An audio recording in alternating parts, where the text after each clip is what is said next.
we have a new number one team in college basketball, Terrence.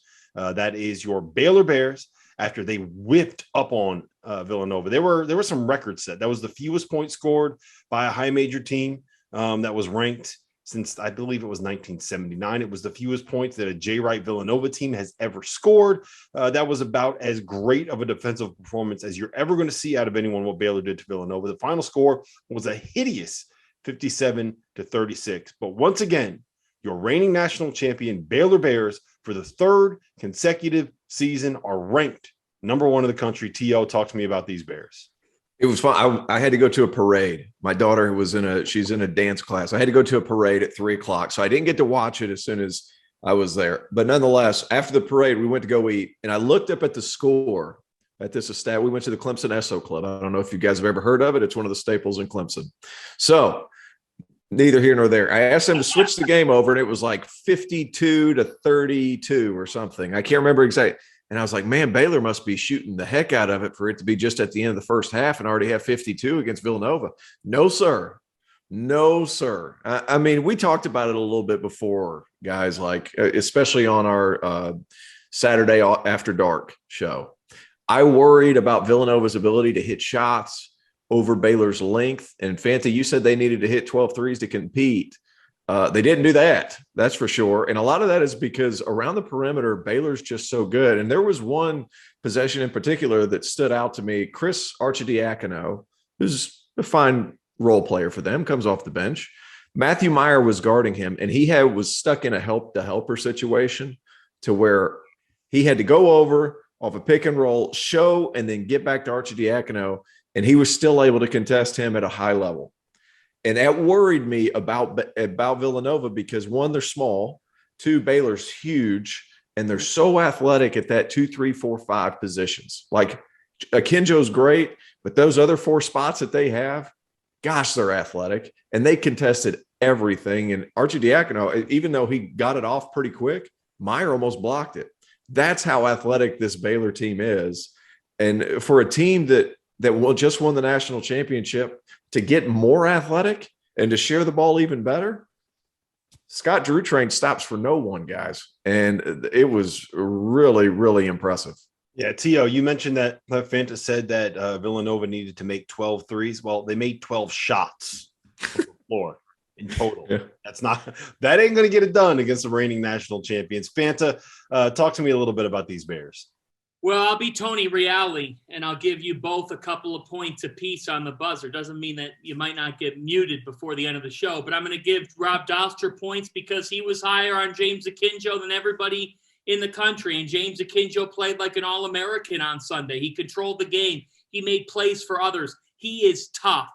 I mean, this is a kid that is really just tough.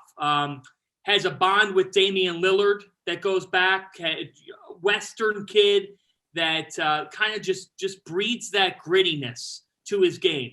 And he busts his ass. He just hasn't been able to find the right setting. I think it's a direct credit to Scott Drew that he's found that setting at Baylor. And I think that Scott Drew benefits as much as anybody off the portal and was doing it before the immediate transfer rule went into effect. Mm-hmm. But I also think this, and this is where I give T.O. a couple of points. Terrence said Baylor won the national championship and somehow got more athletic. That is true. And that's what's downright scary about this team. Jonathan Tchamwa and Jeremy Sohan combined for 16 points and 19 rebounds in this win. And that, to me, speaks volumes about the fact that this is a team that when you get into their bench, there's no drop-off in defensive ability and there's zero drop-off in production. Who's going to beat Baylor? Who's going to beat that team? After what I'm watching right now, I think we all thought they'd be pretty good. Nobody thought that they would be number one in America. No, people did not think that going into this season. And I just think that they got the best culture in the sport, but I think that they've got pure athletes. And it just shows if you're connected defensively in this sport, why is Duke different this year? They're connected defensively. Mm-hmm. Why is Baylor number one right now? They're connected defensively. Would it surprise me right now if we saw a Duke-Baylor national championship game? Not at all. Not at all. And I that's the matchup that now I want to see, just with the sheer way that they guard. But points to both of you. You know, Kansas had that long reign in the Big 12 where they won 12 straight conference championships or 13 in a row. That reign not only had the one-off year, that reign's over. That reign's over. And it was a great reign. It's one of the great reigns of all time. But Baylor is not some 1, 2, or 3 year thing. They are going to be very, very good. They're going to be at this level for a long time. The Baylor Bears, by the end of this season, if they aren't already, will be viewed as the 2020s blue blood in college basketball. I like that take. I'm going to give myself some points here, Fanta. I don't know if I'm allowed to do that, but I've been kind of banging the drum of Baylor being potentially the best team in the country for, I want to say, a couple of weeks now, because of the way that the roster is built, right? They have 3 really, really good guards. They have 3 really, really good athletic wings that understand their role. And they have 2 big guys that can go out there and do the job. I do wonder, though, just how much of this was a result of the matchup. Because, I mean, we've been talking about this from Villanova for dating all the way back to the preseason, in that they're kind of limited in what they are offensively, right? They lost their best player last season, and they were kind of like a 3-4 seed kind of a team last year. I don't know where the pros are on this Villanova roster. I don't know who here you can kind of point to and definitively say, okay, that guy's an NBA player. When they were at their best, they had 5, 6 NBA players on that road where you could look at them and say, Dante DiVincenzo, he is a pro. Mikal Bridges, he is a lottery pick. Eric Pascal, he is an NBA player. Ryan Arcidiacono, Jalen Brunson, those guys are NBA players. They don't have that on this team.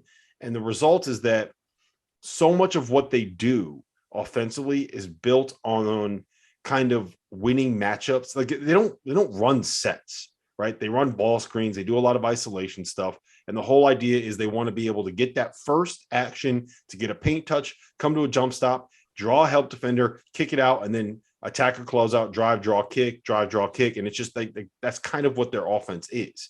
And when you don't have that first person that can break you down and get that paint touch and collapse the defense, they don't have great kind of post-up guards. It felt like to me that this was, look, Baylor's awesome, right? They're deservedly the number 1 team in the country right now.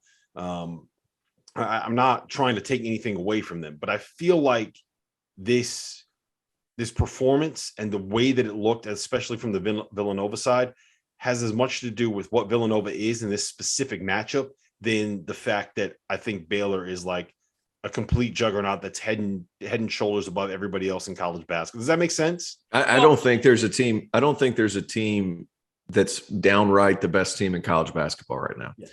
I think right now, I tweeted this out the other day. Like, I legitimately have watched 6 or 7 different teams this year and thought in my mind, this is the best team in college basketball, because it just depended on the day. Like earlier this season, we were thinking, good gosh, who beats Gonzaga after they beat the brakes off of Texas? Yeah. And then Duke goes and beats Gonzaga. And we're like, oh my gosh, who beats Duke? And then Purdue goes on a run where they have these 2 monsters inside, and Jaden Ivey's dunking on everybody and their mother. And then you're like, gosh, Baylor's or Purdue's the best team. And then Baylor has this performance, and they go and win the battle for Atlantis too. And you're just like, oh, good gosh, who beats them? And then Alabama squeaks one out. Like, their guards are unbelievable. Who's going to stop them? Like the parity at the top this year in college basketball is awesome. But I will say this, Villanova is not going to win the Big East. It's just not going to happen. Like this team is like that. The top 10 ranking, like my high school coach used to say it all the time, proof's in the pudding, boys, proof's in the pudding. And they've had opportunities to play against high level competition. They've lost every single one of those. Except for one. I agree with you there, because the next 2 best teams in the Big East, the 2 teams that are going to be competing with them for those top honors, are 2 teams that kind of can overwhelm you defensively with their athleticism, the way that Baylor does in UConn and Seton Hall. So I think that this is the year that we can try to that we can expect somebody to kind of take down. Like, this is just not the Villanova team that we're accustomed to.